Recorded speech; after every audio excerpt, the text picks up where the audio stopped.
ಮಿತ್ರರೇ ನಮಸ್ಕಾರ. ಮಿತ್ರರೇ, ಆಪರೇಷನ್ ಸಿಂಧೂರ 4 ದಿನದ ಯುದ್ಧ.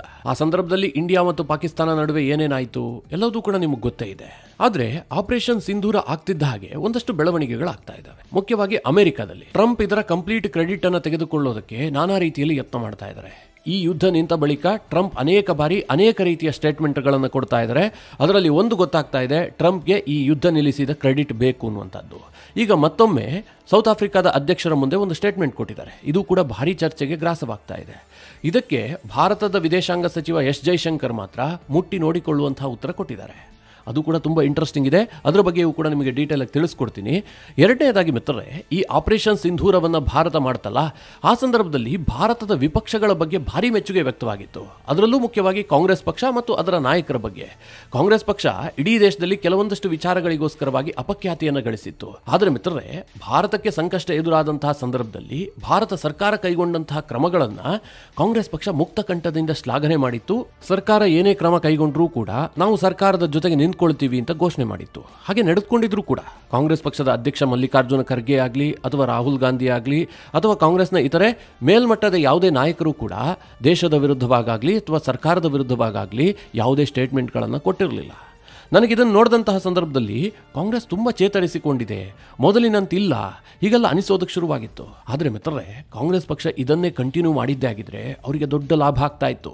ಆಪರೇಷನ್ ಸಿಂಧೂರವನ್ನು ಮಾಡಿದ್ರಿಂದಾಗಿ ಮೋದಿಯವರ ಇಮೇಜ್ ಯಾವ ರೀತಿಯಾಗಿ ಹೆಚ್ಚಾಗಿತ್ತೋ ಅದೇ ರೀತಿಯಲ್ಲಿ ಕಾಂಗ್ರೆಸ್ನ ಇಮೇಜ್ ಕೂಡ ಜಾಸ್ತಿ ಆಗ್ತಾ ಇತ್ತು. ಆದರೆ ಮಿತ್ರರೇ, ಕಾಂಗ್ರೆಸ್ನವರು ಅದ್ಯಾಕೋ ಹಳೆ ಚಾಳಿಯನ್ನು ಬಿಡುವಂತೆ ಕಾಣ್ತಾ ಇಲ್ಲ. ಅದರಲ್ಲೂ ಮುಖ್ಯವಾಗಿ ರಾಹುಲ್ ಗಾಂಧಿ ಕಳೆದ 3-4 ದಿನಗಳಿಂದ ತನ್ನ ಹಳೆಯ ಚಾಳಿಯನ್ನು ಆರಂಭಿಸಿದ್ದಾರೆ. ತನ್ನ ಹಳೆಯ ವರಸೆಯಲ್ಲೇ ಸ್ಟೇಟ್ಮೆಂಟ್ಗಳ ಮೇಲೆ ಸ್ಟೇಟ್ಮೆಂಟ್ ಕೊಡೋದಕ್ಕೆ ಶುರು ಮಾಡಿದ್ದಾರೆ. ಈಗಲೂ ಮಿತ್ರರೇ, ಮೋದಿಗೆ 4 ಪ್ರಶ್ನೆಗಳನ್ನು ಕೇಳಿದ್ದಾರೆ. 4 ಪ್ರಶ್ನೆಗಳು ಕೂಡ ತಳಬುಡ ಇಲ್ಲದಂತಹ ಪ್ರಶ್ನೆಗಳು. ಅದೇನೋ ಹೇಳ್ತಾರಲ್ಲ, ಕುಂಭಾರಂಗ್ ವರ್ಷ ದೊಣ್ಣೆಗೆ ನಿಮಿಷ ಅಂತ. ಅದೇ ರೀತಿಯಾಗಿ ಈ ಆಪರೇಷನ್ ಸಿಂಧೂರದ ವೇಳೆ ಕಾಂಗ್ರೆಸ್ ನಾಯಕರು ತಾಳ್ಮೆ, ಸಹನೆ ಜೊತೆಗೆ ಒಂದಷ್ಟು ಬದ್ಧತೆಯನ್ನು ತೋರಿಸಿ ಒಂದಷ್ಟು ಕ್ರೆಡಿಬಿಲಿಟಿಯನ್ನು ಗಳಿಸಿದ್ರಲ್ಲ, ಅದೆಲ್ಲವುದನ್ನು ಕೂಡ ರಾಹುಲ್ ಗಾಂಧಿ ಅವರ ಇತ್ತೀಚಿನ ಸ್ಟೇಟ್ಮೆಂಟ್ಗಳು ಮಣ್ಣು ಪಾಲು ಮಾಡ್ತಾ ಇದೆ. ಮಿತ್ರರೇ, ಈ ಬಗ್ಗೆ ಸ್ವಲ್ಪ ಡೀಟೇಲ್ ಆಗಿ ನಿಮಗೆ ಮಾಹಿತಿ ಕೊಡುವಂತಹ ಪ್ರಯತ್ನ ಮಾಡ್ತೀನಿ. ನೀವು ಈ ವಿಡಿಯೋನ ಕೊನೆವರೆಗೂ ಮಿಸ್ ಮಾಡದೆ ನೋಡಿ.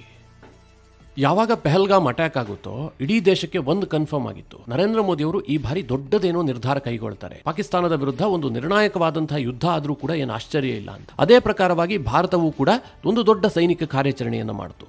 ನಮ್ಮ ಸೇನೆ ಮಾಡಿದಂತಹ ಕಾರ್ಯಾಚರಣೆ ಸಣ್ಣ ಸಾಧನೆಯಂತೂ ಅಲ್ವೇ ಅಲ್ಲ. ಪಾಕಿಸ್ತಾನಕ್ಕೆ ಮುಟ್ಟಿ ನೋಡಿಕೊಳ್ಳುವಂತಹ ಹೊಡೆತ ಕೊಟ್ಟಿದ್ದಾರೆ. ಪಾಕಿಸ್ತಾನದ ಒಳಗೆ ನುಗ್ಗಿ ಹೊಡೆದಿದ್ದಾರೆ.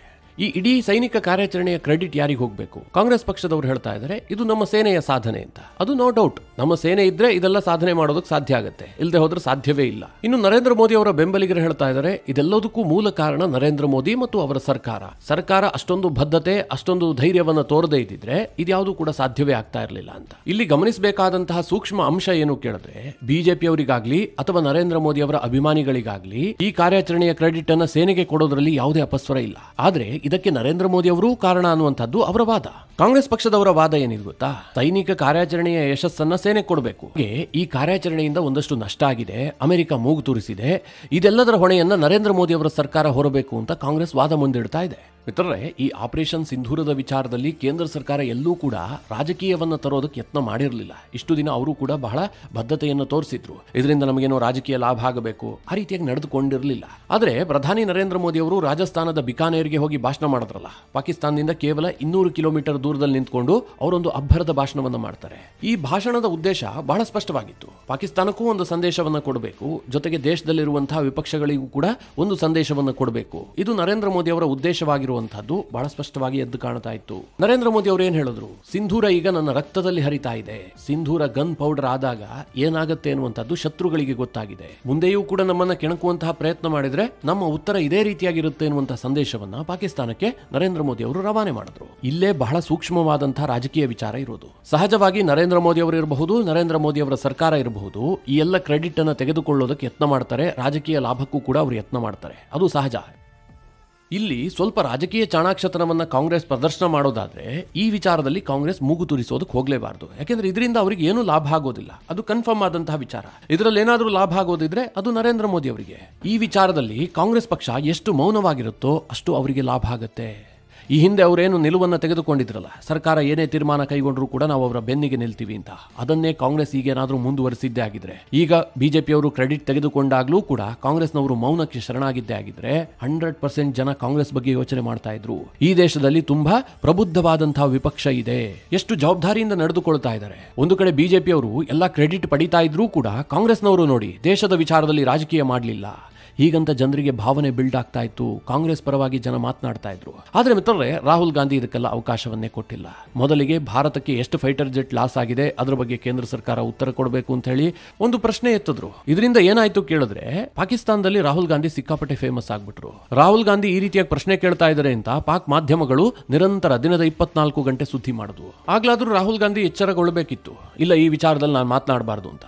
ಮತ್ತೆ ಮಿತ್ರರೇ, ಯಾವಾಗ ಬಿಕಾನೇರ್ನಲ್ಲಿ ನರೇಂದ್ರ ಮೋದಿ ಅವರು ಭಾಷಣ ಮಾಡ್ತಾರೋ ಆ ಭಾಷಣವನ್ನು ಆಧಾರವಾಗಿಟ್ಟುಕೊಂಡು ರಾಹುಲ್ ಗಾಂಧಿ ಮತ್ತೆ 4 ಪ್ರಶ್ನೆಯನ್ನ ಕೇಳಿದ್ದಾರೆ. ಸೋಷಿಯಲ್ ಮೀಡಿಯಾದಲ್ಲಿ ಒಂದು ಪೋಸ್ಟ್ ಹಾಕುವ ಮೂಲಕ ರಾಹುಲ್ ಗಾಂಧಿ ಏನ್ ಕೇಳಿದ್ದಾರೆ ಅಂತಂದ್ರೆ, ನರೇಂದ್ರ ಮೋದಿ ಅವರೇ ಪೊಳ್ಳು ಭಾಷಣ ಮಾಡುವುದನ್ನ ನಿಲ್ಲಿಸಿ, ನನ್ನ ಈ ಪ್ರಶ್ನೆಗಳಿಗೆ ಉತ್ತರವನ್ನ ಕೊಡಿ, ಹೀಗಂತ ರಾಹುಲ್ ಗಾಂಧಿ ಕೇಳಿದ್ದಾರೆ. ಪ್ರಶ್ನೆ ಏನು ಕೇಳಿದ್ರೆ, ಭಯೋತ್ಪಾದನೆಯ ಬಗ್ಗೆ ಪಾಕಿಸ್ತಾನ ಹೇಳಿದ್ದನ್ನ ನೀವ್ ಯಾಕೆ ನಂಬಿದ್ದೀರಿ? ಇದು ರಾಹುಲ್ ಗಾಂಧಿ ಕೇಳದಂತಹ ಮೊದಲನೇ ಪ್ರಶ್ನೆ. ಯಾರಿಗೆ?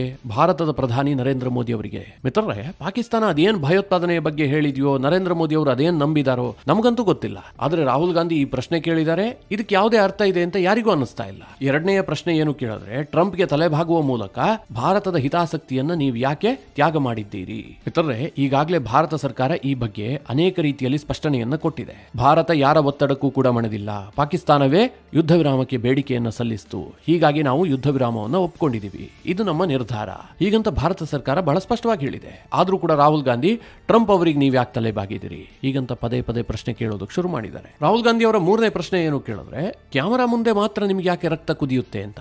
ಮಿತ್ರರೇ, ಇದು ತೀರಾ ಬಾಲಿಶತನವಾದಂತಹ ಸ್ಟೇಟ್ಮೆಂಟ್. ನರೇಂದ್ರ ಮೋದಿ ಅವರ ದಮ್ಮು, ತಾಕತ್ತು, ಅವರೆಂತಹ ನಿರ್ಧಾರವನ್ನು ಕೈಗೊಳ್ತಾರೆ ಎನ್ನುವಂತಹದ್ದಕ್ಕೆ ಆಪರೇಷನ್ ಸಿಂಧೂರವೇ ಬಹಳ ಉತ್ತಮವಾದಂತಹ ಉದಾಹರಣೆ. ಇಡೀ ನಮ್ಮ ಸೇನೆಗೆ ಪೂರ್ಣ ಅಧಿಕಾರವನ್ನ ಕೊಟ್ಟಿದ್ರು, ನೀವೇನ್ ಬೇಕಾದ್ರೂ ತೀರ್ಮಾನ ಕೈಗೊಳ್ಳಿ, ನಾನು ನಿಮ್ ಬೆನ್ನಿಗಿದ್ದೀನಿ ಅಂತ ಹೇಳಿ ನರೇಂದ್ರ ಮೋದಿ ಅವರು ಘೋಷಣೆ ಮಾಡಿದ್ರು. ಅಂದ್ರೆ ಸೇನೆಗೆ ಪರಮಾಧಿಕಾರವನ್ನ ಕೊಟ್ಟು ಈ ಆಪರೇಷನ್ ಸಿಂಧೂರದ ಯಶಸ್ಸಿಗೆ ಕಾರಣರಾಗಿದ್ದಾರೆ. ಅಂತಹ ದೊಡ್ಡ ಸ್ಟೆಪ್ ಅನ್ನ ನರೇಂದ್ರ ಮೋದಿ ಅವರು ತೆಗೆದುಕೊಂಡಿದ್ದಾರೆ. ಕೇವಲ ನರೇಂದ್ರ ಮೋದಿ ಅವರಿಗೆ ಭಾಷಣ ಮಾಡುವಾಗ ಮಾತ್ರ ರಕ್ತ ಕುದಿಯುತ್ತೆ ಅಂತಾಗಿದ್ರೆ ಆಪರೇಷನ್ ಸಿಂಧೂರ ಖಂಡಿತವಾಗ್ಲೂ ಆಗ್ತಾ ಇರಲಿಲ್ಲ. 2008ರಲ್ಲಿ ಮುಂಬೈ ಅಟ್ಯಾಕ್ ಆಯ್ತಲ್ಲ, ಆಗ ಸರ್ಕಾರ ಯಾವ ರೀತಿಯಾಗಿ ಕೂಲ್ ರೆಸ್ಪಾನ್ಸ್ ಅನ್ನ ಕೊಡ್ತೋ ಅದೇ ರೀತಿಯಾಗಿ ಈಗಲೂ ಕೂಡ ಸರ್ಕಾರ ಕ್ರಮ ಕೈಗೊಳ್ತಾ ಇತ್ತು, ಸುಮ್ಮನೆ ಇದ್ದು ಬಿಡ್ತಾ ಇತ್ತು, ಯಾವ ರಿಸ್ಕು ಇರಲಿಲ್ಲ. ನರೇಂದ್ರ ಮೋದಿ ಅವರ ರಕ್ತ ಕುದ್ದ ಕಾರಣದಿಂದಲೇ ಆಪರೇಷನ್ ಸಿಂಧೂರ ಆಗಿದ್ದು ತಾನೆ.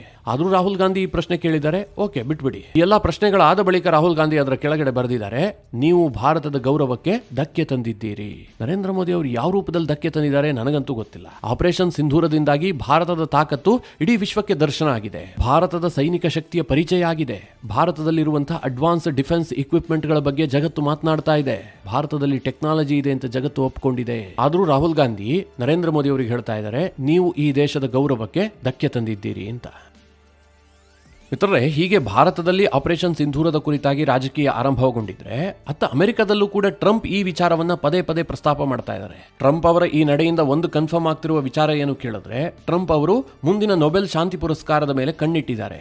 ಅದಕ್ಕೋಸ್ಕರವಾಗಿ ಅವರು ಭಾರತ ಪಾಕಿಸ್ತಾನದ ವಿಚಾರವನ್ನ ಪ್ರಸ್ತಾಪ ಮಾಡ್ತಾರೆ. ಇನ್ನೊಂದು ಕಡೆಯಲ್ಲಿ ಉಕ್ರೇನ್ ಮತ್ತು ರಷ್ಯಾದ ಯುದ್ಧವನ್ನು ನಿಲ್ಲಿಸಿ ಕ್ರೆಡಿಟ್ ಪಡೆಯೋದಕ್ಕೆ ಹವಣಿಸ್ತಿರುವಂತೆ ಕಂಡು ಬರ್ತಾ ಇದೆ. ಈ ನಡುವೆ ಭಾರತ ಮತ್ತು ಪಾಕಿಸ್ತಾನ ನಡುವಿನ ಯುದ್ಧವನ್ನ ನಿಲ್ಲಿಸಿದ್ ನಾನೇ ಯುದ್ಧ ವಿರಾಮಕ್ಕೆ ಕಾರಣ ಅಂತ ಟ್ರಂಪ್ ಆರಂಭದಲ್ಲೇ ಕ್ಲೈಮ್ ಮಾಡಿದ್ರು. ಆದ್ರೆ ಭಾರತ ಹೇಳ್ತು, ಟ್ರಂಪ್ ಪಾತ್ರ ಇದರಲ್ಲಿ ಏನೂ ಇಲ್ಲ, ಭಾರತ ಮತ್ತು ಪಾಕಿಸ್ತಾನದ ನಡುವೆ ಮಾತುಕತೆ ಆಗಿದ್ದು, ಹೀಗಂತ ಭಾರತ ಸ್ಪಷ್ಟಪಡಿಸಿತ್ತು.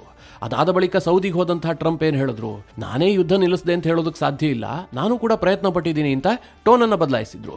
ಈಗ ಸೌತ್ ಆಫ್ರಿಕಾ ಅಧ್ಯಕ್ಷರು ಅಮೆರಿಕ ಪ್ರವಾಸ ಕೈಗೊಂಡಿದ್ರಲ್ಲ, ಆ ಸಂದರ್ಭದಲ್ಲಿ ಟ್ರಂಪ್ ಮತ್ತೊಂದು ಸ್ಟೇಟ್ಮೆಂಟ್ ಕೊಟ್ಟಿದ್ದಾರೆ. ಅವರ ಮುಂದೆಯೇ ಟ್ರಂಪ್ ಹೇಳಿರೋದೇನು ಕೇಳಿದ್ರೆ, ಭಾರತ ಮತ್ತು ಪಾಕಿಸ್ತಾನ ಯುದ್ಧವನ್ನು ನಾನೇ ನಿಲ್ಲಿಸಿದ್ದು, ನನ್ನ ಕಾರಣದಿಂದಾಗಿಯೇ ನಿಂತು ಹೋಗಿದೆ, ಯುದ್ಧ ನಿಲ್ಲಿಸದೆ ಹೋದ್ರೆ ವ್ಯಾಪಾರ ನಿಲ್ಲಿಸುವ ಧಮಕಿ ಹಾಕಿದ್ದೆ, ಹೀಗಾಗಿ ಯುದ್ಧವನ್ನು ನಿಲ್ಲಿಸಿದ್ದಾರೆ. ಮುಂಬರುವ ದಿನಗಳಲ್ಲಿ ನಾನು ಪಾಕಿಸ್ತಾನ ಮತ್ತು ಭಾರತದೊಂದಿಗೆ ದೊಡ್ಡ ಮಟ್ಟದ ವ್ಯಾಪಾರವನ್ನ ಮಾಡ್ತೀನಿ.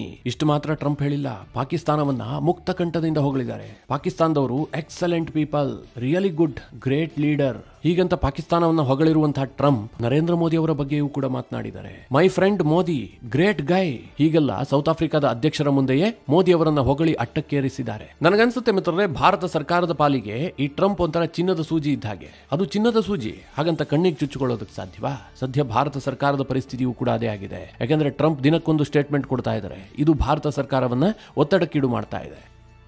ಆದ್ರೆ ಇದೆಲ್ಲವುದನ್ನ ಹ್ಯಾಂಡಲ್ ಮಾಡ್ತಾ ಇರುವಂತಹ ಭಾರತದ ವಿದೇಶಾಂಗ ಸಚಿವ ಎಸ್ ಜೈಶಂಕರ್ ಮಾತ್ರ ಅದೇ ಟೋನ್ ನಲ್ಲೇ ಉತ್ತರ ಕೊಟ್ಟಿದ್ದಾರೆ. ಇತ್ತೀಚೆಗೆ ಅವರು ಪಾಶ್ಚಿಮಾತ್ಯ ದೇಶದ ಜರ್ನಲಿಸ್ಟ್ಗೆ ಒಂದು ಇಂಟರ್ವ್ಯೂ ಅನ್ನು ಕೊಟ್ಟರು. ಆ ಸಂದರ್ಭದಲ್ಲಿ ಆ ಜರ್ನಲಿಸ್ಟ್ ಕೇಳ್ತಾರೆ, ಯುದ್ಧ ವಿರಾಮದ ವೇಳೆ ಏನೇನಾಯ್ತು, ಯಾರ್ಯಾರು ಒತ್ತಡ ಹಾಕಿದ್ರು, ಹೀಗೊಂದು ಪ್ರಶ್ನೆ ಕೇಳ್ತಾರೆ. ಅದಕ್ಕೆ ಜೈಶಂಕರ್ ಬಹಳ ಸ್ಪಷ್ಟವಾಗಿ ಹೇಳ್ತಾರೆ, ಯುದ್ಧದ ಸನ್ನಿವೇಶದಲ್ಲಿ ಎಲ್ಲಾ ದೇಶದ ನಾಯಕರು ಸಂಪರ್ಕ ಮಾಡುವಂತಹದ್ದು ಸಹಜ.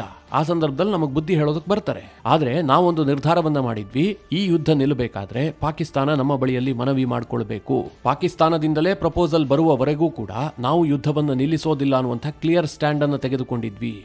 ಹೀಗಾಗಿ ಪಾಕಿಸ್ತಾನದ ಡಿಜಿಎಂಒ ಭಾರತದ ಡಿಜಿಎಂಒಗೆ ಕರೆ ಮಾಡಿ ಯುದ್ಧ ನಿಲ್ಲಿಸುವಂತೆ ಮನವಿ ಸಲ್ಲಿಸಿದ್ರು. ಹೀಗಾಗಿ ನಾವು ಯುದ್ಧ ನಿಲ್ಲಿಸಿದ್ವಿ. ಹೀಗಂತ ಜೈಶಂಕರ್ ಬಹಳ ಸ್ಪಷ್ಟವಾಗಿ ಪಾಶ್ಚಿಮಾತ್ಯ ದೇಶದ ಜರ್ನಲಿಸ್ಟ್ಗೆ ಉತ್ತರ ಕೊಡ್ತಾರೆ. ಆಗ ಆ ಜರ್ನಲಿಸ್ಟ್ ಭಾರಿ ಬುದ್ಧಿವಂತಿಕೆಯಿಂದ ಈ ಎಲ್ಲ ಡೀಲ್ ಆಗುವಂತ ಸಂದರ್ಭದಲ್ಲಿ ಅಮೆರಿಕ ಎಲ್ಲಿತ್ತು ಅಂತ ಪ್ರಶ್ನೆ ಕೇಳ್ತಾರೆ. ಆಗ ಜೈಶಂಕರ್ ಒಂದೇ ಲೈನ್ ನಲ್ಲಿ ಆನ್ಸರ್ ಹೇಳ್ತಾರೆ, ಅಮೆರಿಕದಲ್ಲೇ ಇತ್ತು. ನನಗನ್ಸುತ್ತೆ ಮಿತ್ರರೇ, ಈ ವೆಸ್ಟರ್ನ್ ಹಿಪೋಕ್ರಸಿಗೆ ಉತ್ತರ ಕೊಡೋದಕ್ಕೆ ಜೈಶಂಕರ್ ಅವರಿಂದ ಮಾತ್ರ ಸಾಧ್ಯ ಅಂತ. ಅವರು ಕೇಳುವಂತಹ ವ್ಯಂಗ್ಯಭರಿತ ಪ್ರಶ್ನೆಗಳಿಗೆ ಅದೇ ವ್ಯಂಗ್ಯಭರಿತ ಟೋನ್ ನಲ್ಲೇ ಜೈಶಂಕರ್ ವಾಪಸ್ ಕೊಟ್ಬಿಡ್ತಾರೆ. ಅದನ್ನ ಅವರ ಬಳಿಯಲ್ಲಿ ಮಾತ್ರ ಇಟ್ಕೊಳ್ಳೋದಿಲ್ಲ. ಇದಿಷ್ಟು ಮಿತ್ರರೇ ಈ ಆಪರೇಷನ್ ಸಿಂಧೂರದ ಕುರಿತಾಗಿ ಒಂದಷ್ಟು ರಾಜಕೀಯ ಆರಂಭವಾಗಿರುವ ಬಗ್ಗೆ ಮಾಹಿತಿ. ನಿಮ್ಗೇನನ್ಸುತ್ತೆ? ಆಪರೇಷನ್ ಸಿಂಧೂರದ ಕ್ರೆಡಿಟ್ ಅನ್ನ ಯಾರಿಗೆ ಕೊಡಬೇಕು? ನಿಮ್ಮ ಅನಿಸಿಕೆ ಅಭಿಪ್ರಾಯವನ್ನು ಕಮೆಂಟ್ ಮಾಡುವ ಮೂಲಕ ನಮಗೆ ತಿಳಿಸಿ. ಹಾಗೆ ನಿಮಗೆ ಈ ವಿಡಿಯೋ ಇಷ್ಟವಾದರೆ ಲೈಕ್ ಮಾಡಿ. ಜೊತೆಗೆ ನೀವಿನ್ನೂ ನಿಮ್ಮ ನೆಚ್ಚಿನ ಸಂಸ್ಕಾರ ಸೌರಭ ಯೂಟ್ಯೂಬ್ ಚಾನಲ್ನ ಸಬ್ಸ್ಕ್ರೈಬ್ ಮಾಡಿಲ್ಲ ಅಂತಾದರೆ ಈ ಕೂಡಲೇ ಸಬ್ಸ್ಕ್ರೈಬ್ ಮಾಡಿ. ಮುಂದಿನ ಎಲ್ಲ ಅಪ್ಡೇಟ್ಗಳ ನೋಟಿಫಿಕೇಶನ್ಗಾಗಿ